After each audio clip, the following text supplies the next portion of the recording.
my God, when I in awesome wonder consider all the world. So, guten Tag, Herr Dr. Liebi. Vielen Dank, dass Sie sich Zeit genommen haben, um dieses Interview zu durchführen. Ich werde mich ganz kurz vorstellen. Ich bin Bei Fragen. Ich mache eine zweite Ausbildung, FAGE, bei der Berufsfachschule Gesundheit Baselland. Und genau, meine Arbeit heißt, ob Gott die Welt erschaffen hat. Das ist eben das erste Oberthema. Die erste Frage, die ich Ihnen stellen werde, ist, wie kann ich an einem Ungläubigen am besten beweisen, dass Gott alles geschaffen hat? Wir leben in einer Welt, die man bezeichnet als Kosmos. Kosmos ist eigentlich ein griechisches Wort und das heißt Ordnung. Ein System, das geordnet ist. Also unsere ganze Welt weist bis in alle Details Ordnung auf. Und wir wissen schon aus unserem Alltagsleben, durch Zufall entsteht nie Ordnung. Durch Zufall entsteht aus schon vorhandener Ordnung Unordnung. Und wir wissen auch schon zu Hause, man muss das Chaos bekämpfen, indem man mit Intelligenz und Überlegung die Dinge ordnet, bis wieder alles in richtigen Bahnen läuft. Und wenn wir die Welt anschauen, alles ist Ordnung. Und da muss man sich fragen, woher kommt das? Da muss eine Intelligenz dahinter sein, sonst wäre unsere Welt nicht ein Kosmos, sondern ein Chaos. Chaos ist der Begriff im Griechischen, der genau das Gegenteil von Kosmos meint. Und das zwingt unseren Verstand zu fragen, wer ist dahinter, welche Intelligenz hat diese Ordnung zustande gebracht. Welche wissenschaftliche Beweise gibt es, die für die biblische Schöpfungsbereiche sprechen? Der Natur, mit all dem, was es in unserer Welt gibt, dann besteht hier Übereinstimmung. Und wenn man die Bibel vergleicht mit Wissenschaft, dann gibt es überall dort, wo sich Wissenschaft mit Dingen beschäftigt, die man im Experiment beliebig oft wiederholen kann, gibt es immer Übereinstimmung. Aber dort, wo Wissenschaft sich beschäftigt mit Dingen, die man nicht mehr im Experiment wiederholen kann, also mit Dingen, von denen man annimmt, das ist in der Vergangenheit einmal so geschehen, da kommt eben das Element von Spekulation in die Wissenschaft hinein. Und da kann es zwischen Bibel und Wissenschaft Konflikte geben. Aber allein die Tatsache, dass zwischen Bibel und Naturwissenschaft, da wo es experimentell vor sich geht, wie in Physik, Chemie und so weiter, gibt es keine Widersprüche, absolute Übereinstimmung.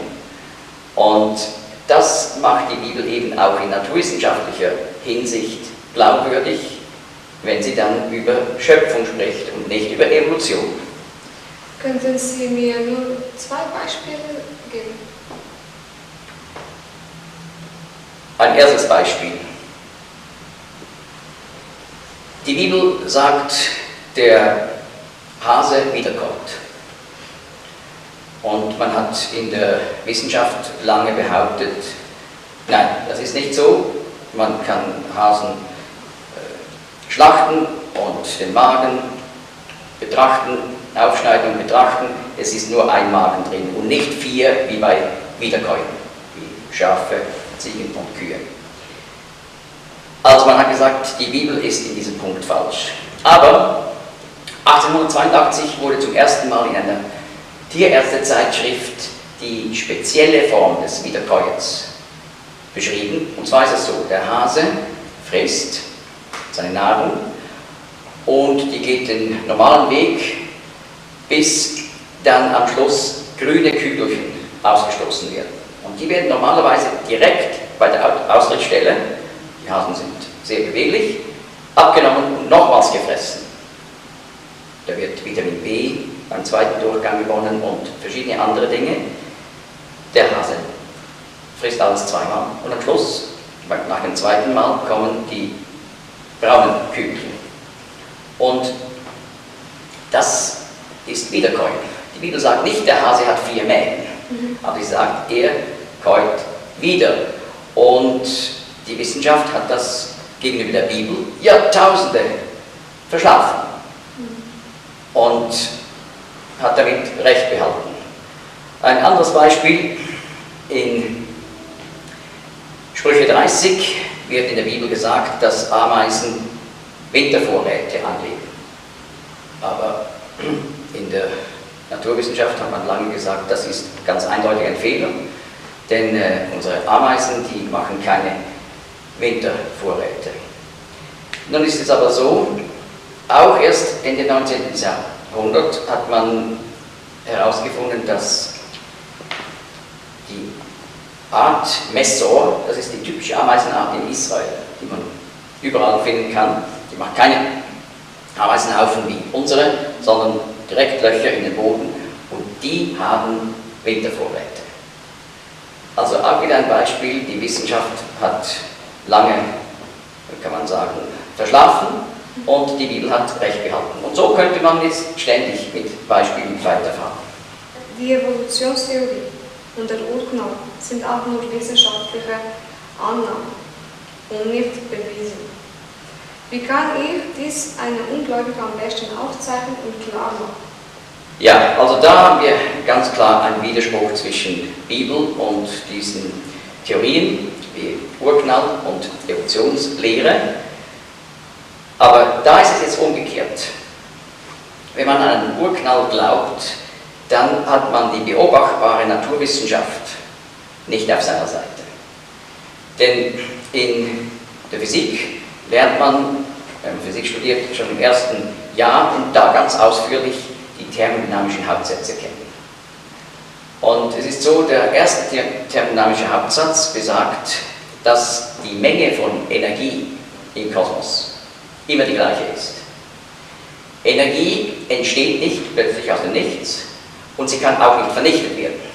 Sie kann nur von einer Energieform in die andere umgewandelt werden. Also Energie im geschlossenen System bleibt immer genau gleich.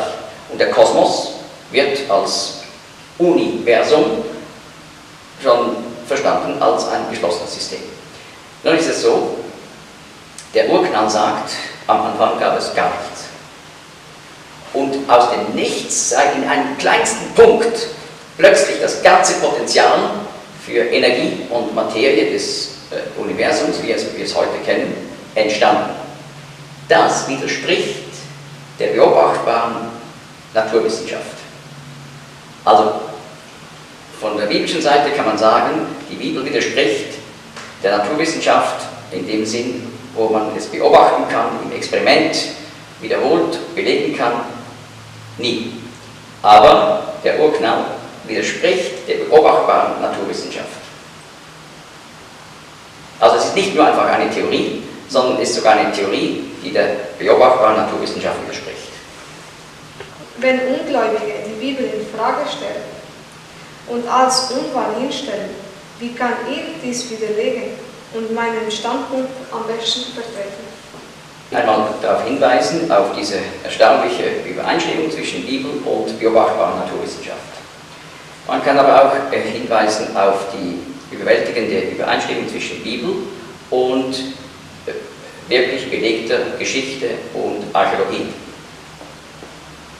Also man staunt einfach über die Präzision der Bibel in allen möglichen Details, wo man die Bibel kontrollieren kann. Aber es gibt natürlich auch Dinge, die können wir nicht kontrollieren. Denn wenn die Bibel sagt, es gibt ein Jenseits nach dem Tod, ja, wir können ja nicht schnell ins Jenseits gehen und nachschauen, ob das stimmt. Also wir können das wissenschaftlich nicht kontrollieren, weil wir keine Methode dazu haben. Und jetzt ist die Frage, wie kann ich der Bibel trotzdem vertrauen, auch in den Dingen, die wir selber nicht kontrollieren können. Da, wo wir kontrollieren können, sind wir Übereinstimmung. Was sollen wir tun, wo wir nicht kontrollieren können? Und nun, da kommt das Element der Prophetie dazu. Die Bibel enthält unzählige Prophezeiungen, die sich nach Jahrhunderten und Jahrtausenden ganz exakt erfüllt hat. Das findet man nur in der Bibel.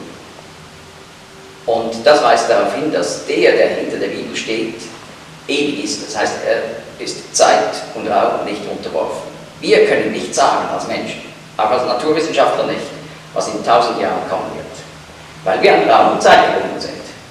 Aber wenn die Bibel das kann, zeigt das, dass der die Bibel inspiriert hat, über Raum und Zeit steht und darum eben auch glaubwürdig ist in den Aussagen, die wir selber nicht kontrollieren können, weil wir beschränkt sind.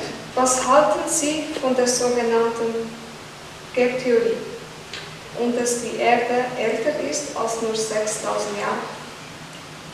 Die Gap-Theorie, also Lückentheorie, besagt, dass die Schöpfung in der Bibel begonnen habe in 1. Mose 1, Vers 1. Im Anfang schuf Gott den Himmel und die Erde. Und dann hätte es eine Lücke gegeben, wenn es im 2. Vers heißt, und die Erde wurde wüst und leer.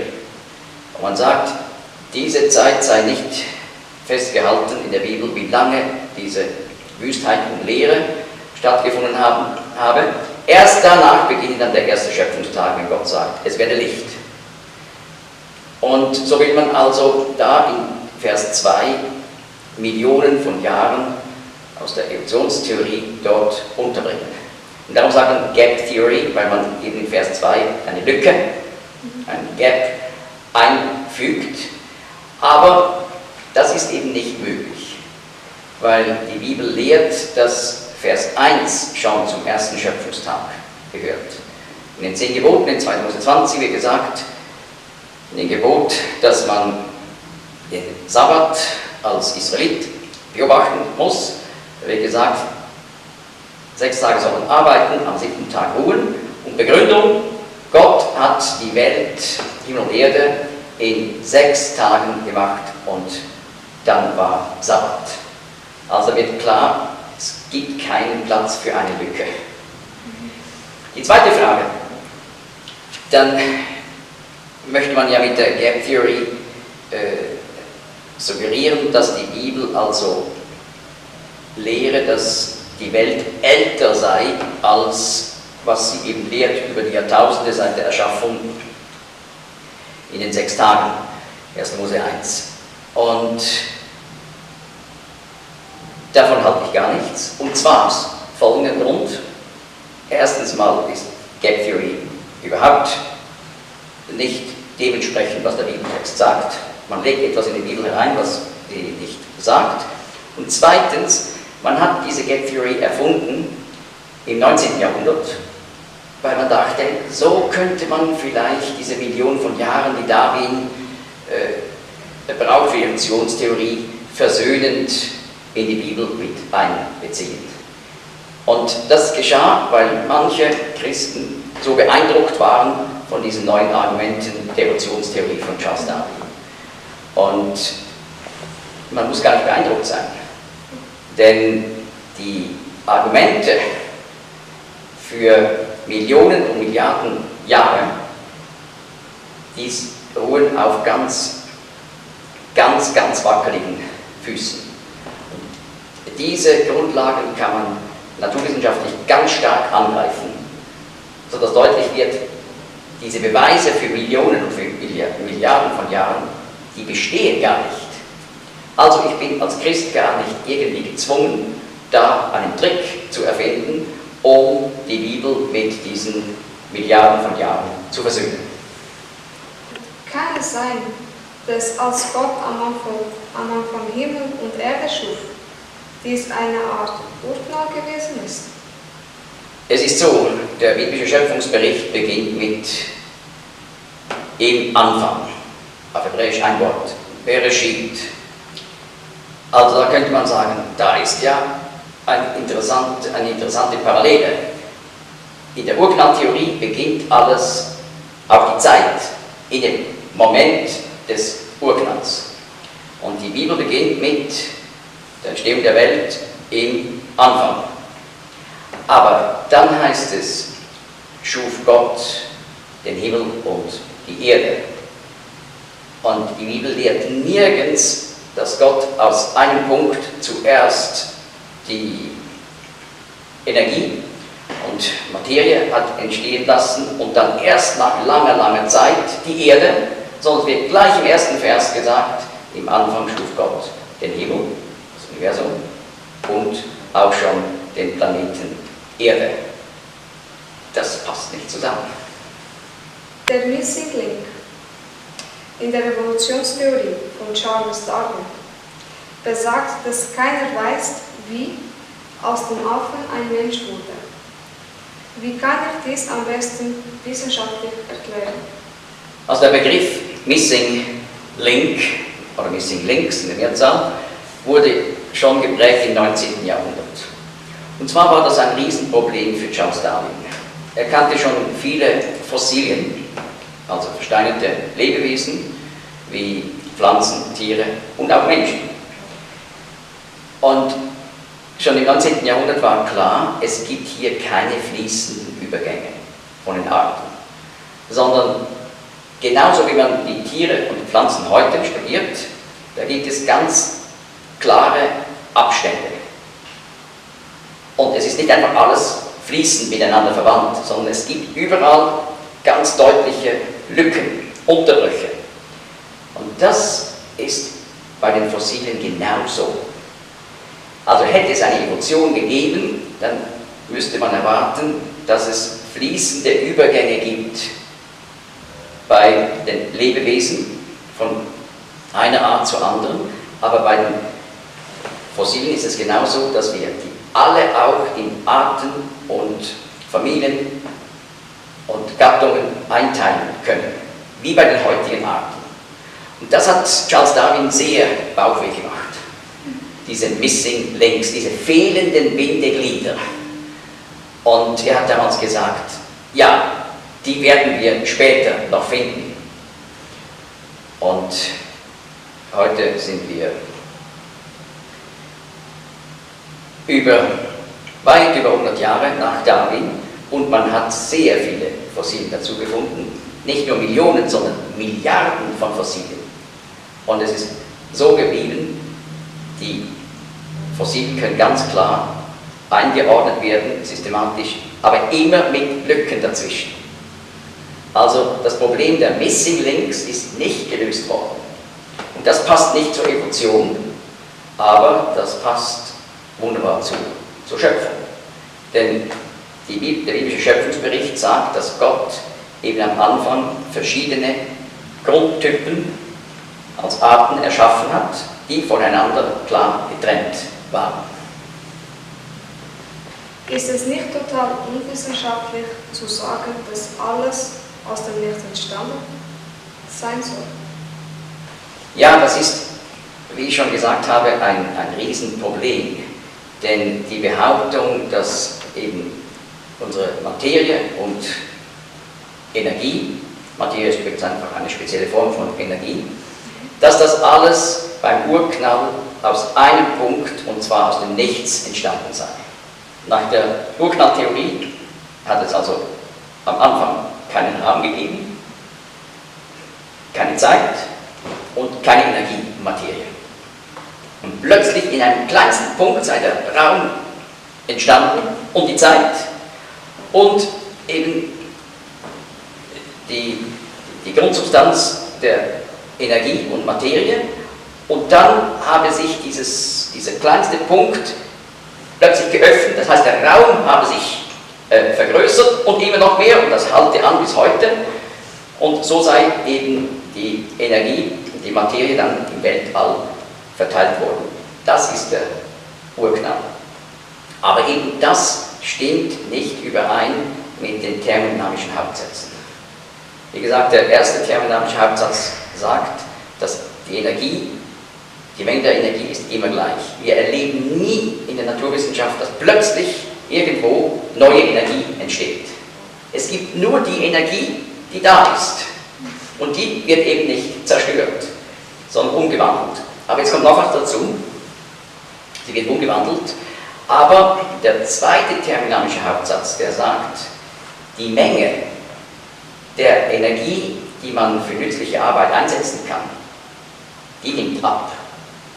Das heißt, man kann das ganze Weltall eigentlich vergleichen mit einer Kerze.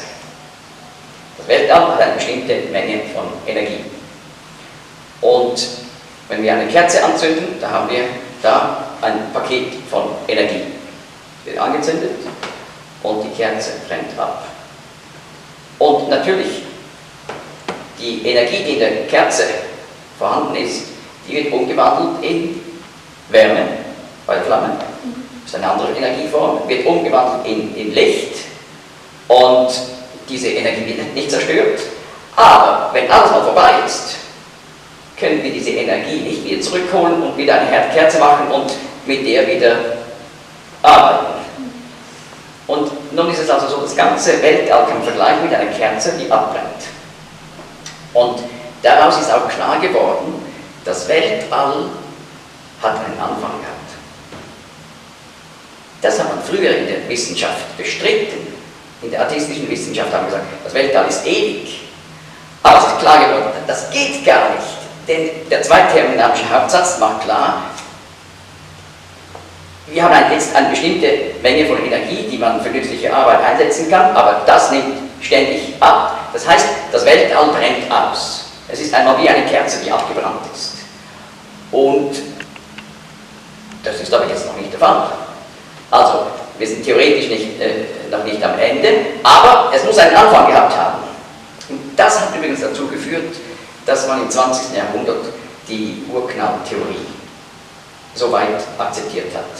Weil klar geworden ist, wie man früher gesagt hat, die Materie ist ewig, das war auch die Lehre der Kommunisten, der Sowjetunion, die Materie ist ewig, das geht gar nicht. Es muss einen Anfang gehabt haben, aber was eben das Problem ist, Energie kann nicht einfach so von selbst aus dem Nichts entstehen. Und da haben wir mit dem Urknall ein Riesenproblem, naturwissenschaftlich. Ein Ungläubiger in Betracht zieht, dass ein Schöpfer alles geschafft hat, wie kann ich ihn überzeugen, dass dies Jesus ist? Es ist so, da ist ganz hilfreich die erfüllte Prophetie der Bibel, was ich ja auch schon erwähnt habe. Es gibt zum Beispiel allein im Buch Daniel über 200 Prophezeiungen über Weltgeschichte. Und die haben sich alle ganz wörtlich erfüllt und auch in der richtigen Reihenfolge. Es ist so, auf das erste Kommen von Jesus Christus vor 2000 Jahren, da sind etwa 300 Prophezeiungen aus dem Alten Testament in Erfüllung gegangen. Und auf die heutige Zeit, in der das jüdische Volk seit 1882 wieder aus aller Welt zurückkehrt ins Land der Väter und den Staat gegründet hat, in diesem Zusammenhang sind 180 einzelne Prophezeiungen der Bibel in Erfüllung gegangen. Nun, allein mit diesen Beispielen, aber man kann noch weiterfahren, kann man zeigen, so etwas gibt es nur in der Bibel. Wenn jetzt jemand sagen würde, ja, ich glaube, Allah ist der Schöpfer, das wäre der Gott des Koran, dann muss man eben fragen, ja, bring mir doch eine Liste mit 100 erfüllten Prophezeiungen. Ganz konkret, mit dem Nachweis, das hat sich in der Geschichte erfüllt. Aus dem Koran. Man kann das ausprobieren. Man wird nie eine solche Liste bekommen. Aber es lohnt sich, das mal auszuprobieren. Und man kann einen Buddhisten fragen, bring mir eine Liste mit 100 ganz konkreten, erfüllten Prophezeiungen, wo du auch nachweisen kannst, dass es vorher geschrieben ist und nachher erfüllt worden ist. Das kann man nicht bei der Bibel. Man wird keine Liste bekommen. Oder einen Hindu. Oder irgend. Das gibt es nur in der Bibel. Ich habe ein Buch geschrieben, das heißt Weltgeschichte im Visier des Propheten Daniel. Und da beschreibe ich 200 Prophezeiungen nur aus dem kleinen Buch Daniel, 12 Kapitel. Und gebe dort auch die ausführliche Beweise, dass Daniel wirklich vorher geschrieben worden ist. Und auch die historischen wissenschaftlichen Quellen, die zeigen, wie sich das danach wirklich erfüllt hat. Das findet man nur in der Bibel. Und dann kann ich sagen, ja, aber das gibt mir ein volles Vertrauen, dass die Bibel eben kein menschliches Buch ist, sondern Gottes Wort. Und dass die Bibel eben darum glaubwürdig ist, auch wenn sie über die Vergangenheit spricht. Wir können nicht mehr in die Vergangenheit zurück und kontrollieren. Also wir können keine wissenschaftlichen Experimente jetzt machen, um zu zeigen, was in der Vergangenheit geschehen ist.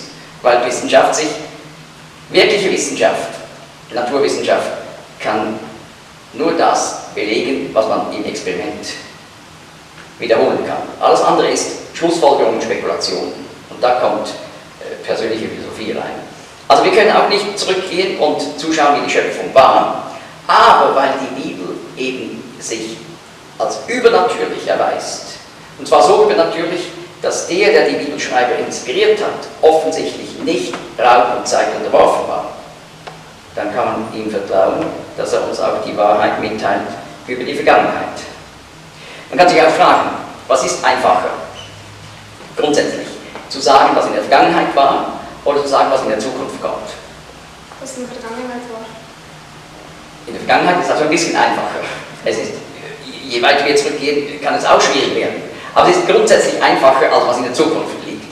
Und nun, wenn wir sehen können, dass die Bibel über Jahrtausende hinweg ganz perfekt die Zukunft voraussagt, ja, dann kann ich eben der Bibel vernünftigerweise vertrauen, dass sie auch die Wahrheit sagt, wenn sie über die Vergangenheit spricht. Im Nordsee sind eiszeitliche Zähne von so gesagt Menschenaffen gefunden, die 115.000 Jahre alt sind. Finden Sie, dass das wahr ist? Also, alles, was man finden kann, ist wahr. Und das spielt nie einen Streich gegenüber der Bibel. Also alles, was Wirklichkeit ist, das ist interessant und damit setzen wir uns auseinander. Aber es ist so, wenn man also irgendwelche Fossilien findet, da sind sich alle einig.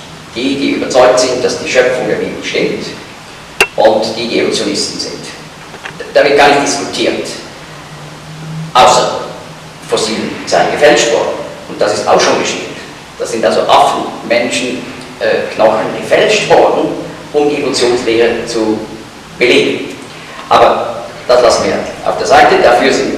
Daran sind Evolutionisten heute nicht interessiert und die an der Schöpfung festhalten, sind auch nicht interessiert.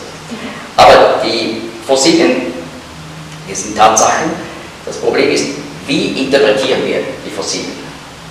Und es ist so, dass, wenn man Fossilien anschaut von Menschenaffen und von Menschen, alles, was man an Fossilien findet, kann man entweder zuweisen an Menschenaffen oder an Menschen.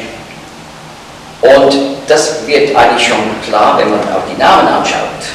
Zum Beispiel ein wichtiger Vorfahre des Menschen nach der Evolutionslehre ist der Australopithecus. Nun, das heißt Südaffe. Australopithecus heißt Affe. Das macht also klar, dass Evolutionisten auch überzeugt sind, das war eine Affenart. Und zwar eine ausgestorbene. Also Australopithecus gibt es nicht mehr, aber es gibt verwandte Menschenaffen wie Schimpansen, Gorilla und so weiter. Also, das ist Affe. Und dann gibt es Fossilien, die nennt man Homo. Zum Beispiel Homo erectus, Homo neanderthalensis und so weiter. Oder Homo sapiens. Und da wird mit dem Wort Homo bereits gesagt, das sind Menschen. Homo heißt Mensch. Und man kann eben zeigen, dass der Neandertaler, das war nicht ein Vormensch. Wenn man den heute antreffen würde im Supermarkt, da würden die Leute nicht davon sprechen. Das Problem ist, in vielen Büchern und gerade populärwissenschaftlichen Büchern hat man den so rekonstruiert, als wäre ein schreckliches Gespenst. Aber das Problem ist, wenn man Knochen hat, ist, was man an Fleisch und Haut und Behaarung hinzufügt, das ist alles Spekulation. Und man kann sogar zeigen von der Genetik heute, dass der Neandertaler, das war ein Mensch. Und zwar eine andere Menschenrasse, aber mit Menschen konnte der sich vermehren. Also, das war einfach 100% ein Mensch. Die litten übrigens auch stark unter Rachitis, Vitamin D-Mangel, und das hängt eben zusammen mit, gerade in Europa, mit der Eiszeit und dass sie zu wenig Sonnenlicht hatten. Und darum sind die Skelette auch oft so ein bisschen verkrümmt. Aber das war Krankheit. Das war nicht etwas, was mit Vormenschen zu tun hatte. Und so sind diese Fossilien eben kein Problem für die Bibel, aber sie sind ein Problem für die Religionslehre, weil eben diese Unterschiede, wo es keine wirklichen Brücken gibt, die bestehen nicht nur bei Affen und Menschen, sondern bestehen eben auch bei den Tieren im Allgemeinen und auch bei den Pflanzen. Die fließenden Übergänge, die sind einfach nicht da. Fossilien von Dinosauriern sind mittlerweile von sämtlichen Kontinenten bekannt, einschließlich Antarktika. Ist es so, dass sie zwischen 66 und 245 Millionen Jahre alt sind? Also das wird in der Evolutionslehre immer gesagt, dass die Saurier auch vor 65 Millionen Jahren ausgestorben seien und darum hätten sie auch unmöglich mit Menschen zusammengelebt. Und da haben wir jetzt eben das Problem dieser Zeitbestimmung. Und wie macht man das? Es gibt verschiedene radiometrische Methoden. Man untersucht Gestein und darin gibt es Elemente, die radioaktiv sind und die zerfallen in ein Tochterelement. Heute kann man genau messen, wie lange es geht, bis Element A in Element B zerfallen ist. Und dann misst man im Gestein die Menge von A, die Menge von B. Und will nun das Alter des Steines herausfinden. Jetzt haben wir noch ein Problem. Man weiß ja nicht, ob am Anfang schon von B etwas vorhanden war. Oder ob alles, was B ist, wirklich aus A entstanden ist. Und man geht davon aus, am Anfang gab es kein B, nur A. Und so rechnet man dann eben diese Millionen von Jahren und bei gewissen Methoden kommt man dann auf Milliarden von Jahren. Also dass man ältestes Gestein auf 4,7 Milliarden berechnet. Und so wird also auch eben gerechnet, wann Dinosaurier ausgestorben sind. Jetzt gibt es aber ein Riesenproblem bei diesen Methoden. Es gibt noch mehr Annahmen, nicht nur das, was ich gesagt habe, alles B ist von Anfang an, sondern mehrere Unbekannten, also mathematisch ist es ein Gleichungssystem mit mehr Unbekannten als Gleichungen. Und das lernt man ja in Mathematik, dann kann man Gleichungssysteme eigentlich nicht lösen. Aber es gibt eben doch eine Möglichkeit. Und das haben wir in Mathematik so gelernt. Man muss gewisse Annahmen einsetzen bei den Unbekannten und dann kann man die Gleichung trotzdem lösen. Und genau das wird hier gemacht.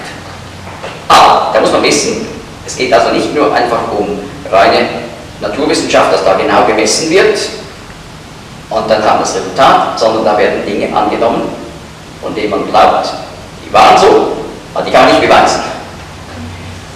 Was können wir machen? Jetzt scheint es Aussage gegen Aussage. Doch, wir können etwas machen. Wir können diese selben Methoden anwenden auf Gesteine, von denen wir heute wissen, wann sie entstanden sind. Zum Beispiel bei einem Vulkanausbruch, sagen wir 1954, oder bei einem anderen Vulkanausbruch, sagen wir 1801 und so weiter. Und das hat man gemacht. Man hat also Gesteine genommen, von denen man genau wusste, wann sie entstanden sind. Und das ist noch wichtig, ich muss erklären, wenn man diese Methoden einsetzt, geht man bei den Langzeituhren, also um Milliarden von Jahren berechnet, geht man davon aus, man rechnet ab dem Moment, wo Lava erstarrt. Also niemand behauptet, man könne berechnen, wie alt Lava in Erdinnen ist. Nur ab der Erstarrung. Gut. Und jetzt hat man solche Gesteine an renommierte Labors geschickt, ohne was zu sagen, was dahinter steckt. Und es kam das Resultat heraus: Millionen bis Milliarden von Jahren. Aber ein Gestein, von dem man genau wusste, das ist von 1954, kam bis Milliarden heraus. Und da sieht man, das ist ein Problem. Und wirklich ein großes Problem. Das zeigt nämlich, dass diese Annahmen, die er gemacht hat, eben nicht glaubwürdig sind. Und damit ist man also überhaupt nicht unter Druck, diese Jahreszahlen wissenschaftlich zu akzeptieren. Aber auf der anderen Seite ist es ja interessant, in den Märchen kommen überall Drachen vor. Woher kommt das, diese Drachenvorstellung? Oder man sieht bei den Indianern in Südamerika 3D-Modellierungen von Tieren, die genauso aussehen, wie wir sie kennen von den Dinosaurierknochen. Woher kommt das? Oder in Kambodscha, ein Beispiel von einem buddhistischen Tempel, da wird ein Saurier abgebildet. Aber wirklich genau so, wie man das kennt aus den Rekonstruktionen. Ja, woher kommt das? Und in den Märchen, die Drachen, das sind immer riesige Reptilien. Es gibt keine Drachen, die sind riesen Säugetiere. Und Dinosaurier heißt ja eigentlich schreckliche Echse, schreckliches Reptil. Und das ist ein Hinweis, dass die Menschheitsgeschichte noch Erinnerungen hat, bevor die Saurier ausgestorben sind, dass die sogar noch eben mit Menschen zum Teil zusammen existiert haben. Und das gleiche haben wir in der Bibel, im Buch Hiob, das zu den ganz alten Büchern des Alten Testaments gehört. Da wird der Behemoth beschrieben, der Gras frisst, aber einen Schwanz hat, den er wiegt wie ein Zeder. Die Beschreibung passt genau auf sowas wie ein Diplodocus oder Brontosaurus.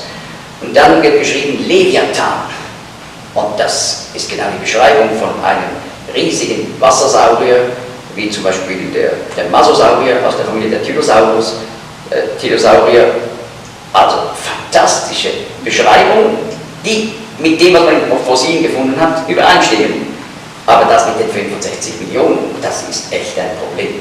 In der Bibel werden mindestens 25 Personen erwähnt, die ebenfalls viel älter wurden als wir heute. Manche lebten 300, 400, 700 Jahre oder noch länger.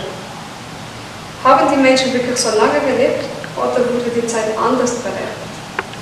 Es ist also so, die Beschreibung der 10 Generationen vor der Sintflut wird in 1. Mose 5 in der Bibel beschrieben mit Personen, die sehr, sehr alt geworden sind. Jahrhunderte. Und auch nach der Sintflut sieht man das, allerdings ein bisschen weniger. Und es geht dann mit der Zeit immer mehr runter, bis allmählich auf unsere Lebenserwartung. Denn bereits Mose schreibt im Psalm 90, die Lebenstage sind 70 Jahre und wenn es hochkommt, sind es 80 Jahre. Also, man hat sich überlegt, sind diese Zahlen andere Berechnungen oder ist ein anderes Zählsystem dahinter, nicht das Zählersystem, sondern ein älteres, anderer Art. Aber es passt nicht, weil die Zahlen gehen wirklich langsam runter bis zu dem, wie wir es heute haben. Jetzt ist aber die Frage, wie kommt es eigentlich, dass wir heute kaum älter werden können als 120 Jahre? Und wenn man sieht bei den Tieren, ein Hamster, der wird selten älter als 3 Jahre. Und ein Papagei hat auch eine bestimmte Lebenserwartung. Und bei den Bäumen, wenn wir denken an Mammutbäume, Redwood, die werden 2000 Jahre und noch mehr, 2500 Jahre alt. Also irgendwie muss da eine biologische Uhr eingebaut sein. die bestimmt, dass man nach einer bestimmten Zeit stirbt. Aber das kann sehr unterschiedlich sein eben. Ich sage, Redwood, die werden 2500 Jahre alt und dann sterben sie. Wo ist diese Uhr? Und die haben wir jetzt gefunden. Und zwar, wir haben ja in unseren Zellen das Erbgut und ganz am Schluss gibt es einen langweiligen Anhang, scheinbar langweiligen Anhang, weil immer die gleiche Abfolge dieser Basen, die das DNA-Molekül kodieren, folgt. Und man hat früher gesagt, in der Evolutionslehre, das ist Schrott aus der Evolution, das hat keine Bedeutung mehr. Aber dann hat man festgestellt, bei diesen Kindern, die diese spezielle Krankheit haben, dass sie, sagen wir, mit 5 Jahren aussehen wie ein 80-jähriger Mann, Haare sind ausgefallen, weiß, die Haut ganz verrunzelt. Was geschieht da, dass die so viel weniger Lebenserwartung haben und das Alter viel schneller geht? Man hat festgestellt, dieses langweilige Stück, jetzt muss ich sagen, scheinbar langweilige Stück, ist bei denen kürzer. Und jetzt kommt dazu, man hat festgestellt,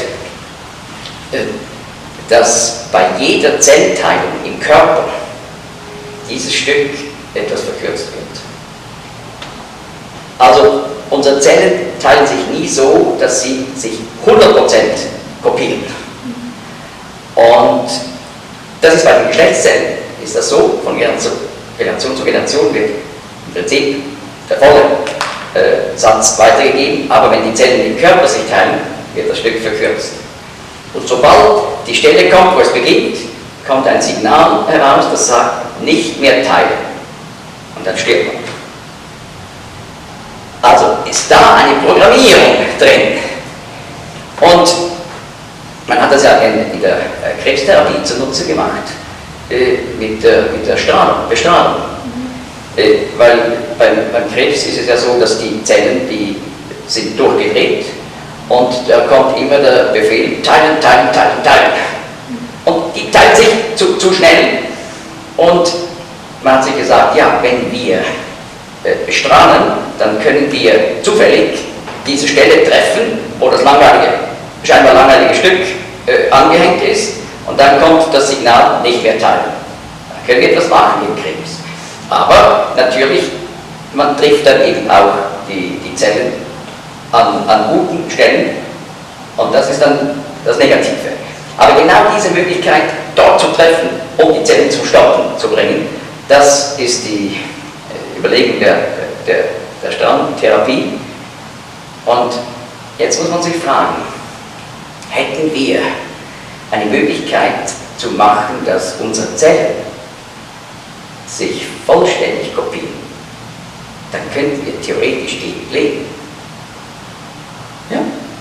Dann wäre diese Verkürzung nicht da, es wäre immer genau das Gleiche. Das ist natürlich nur ein Faktor. Es gibt noch andere dazu, aber das ist doch ein sehr wichtiger Faktor. Also ich vereinfache etwas, aber es ist ein sehr wichtiger Faktor.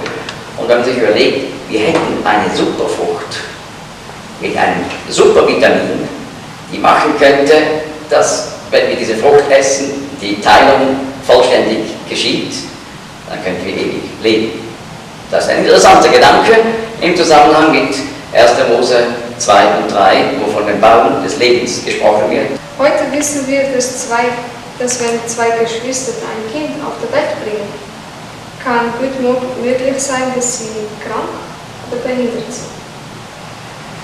Wie war es denn mit Adam und Eva, wenn wir von Adam und Eva stammen? Es ist so, bei Adam und Eva sind wir gerade am Anfang der Schöpfungszeit. Und da war ihr Erbgut 100% intakt. Unser Problem heute ist, wir sind seit so vielen Generationen degeneriert. Und durch Strahlung aus dem Weltall, durch Chemikalien und so weiter ist unsere DNA geschädigt. Und wenn nun 2 Geschwister sich heiraten würden, die haben Schäden genau an den gleichen Stellen. Und da ist das Risiko sehr hoch, dass diese Schäden sich verdoppeln und dann bei den Kindern sichtbar werden.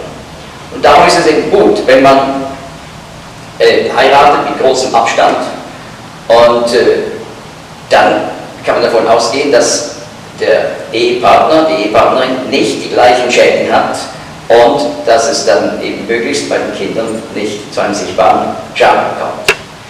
Aber ganz am Anfang war das eben noch gar kein Problem, weil das Genmaterial hundertprozentig gut war. Aber heute ist es ein Riesenproblem. Und interessant ist, in der Bibel wird ab dem Auszug aus Ägypten, also vor rund 3600 Jahren, das Gebot gegeben, dass alle nahen Verwandtschaftsgraden sind vollkommen per wirklichem Gebot ausgeschlossen. Und dadurch wird unter anderem eben verhindert, dass diese Schäden so weitergegeben werden. Die letzte Frage wäre, wie haben Sie sich bekehrt? Wie ist Ihr Zeugnis?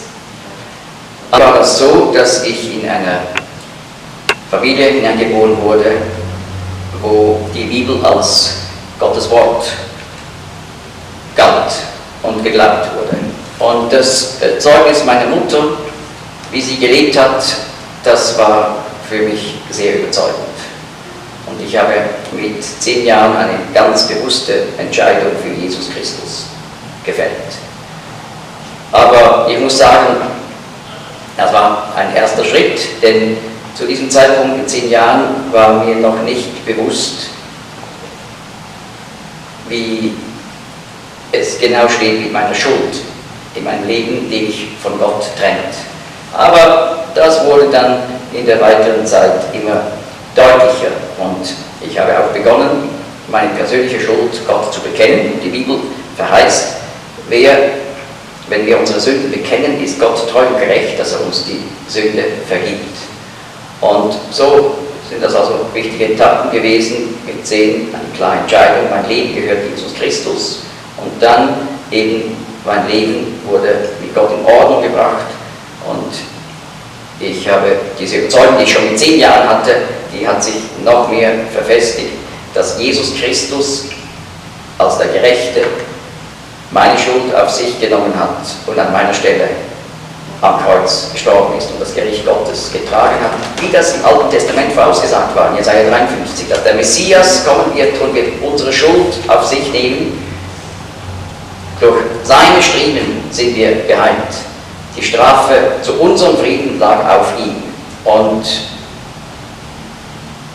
mit 14 Jahren habe ich wirklich begonnen, die Bibel ganz intensiv zu lesen, zu erforschen und habe mich dann auch für die biblischen Sprachen interessiert, Griechisch, Hebräisch, Aramäisch und diese auch studiert. Ja, so war die Entwicklung. Vielen Dank, dass Sie alles sehr schön beantwortet haben und ich wünsche Ihnen noch einen sehr schönen Tag. Vielen Dank, auf Wiedersehen. Auf Wiedersehen. The worlds thy hands have made.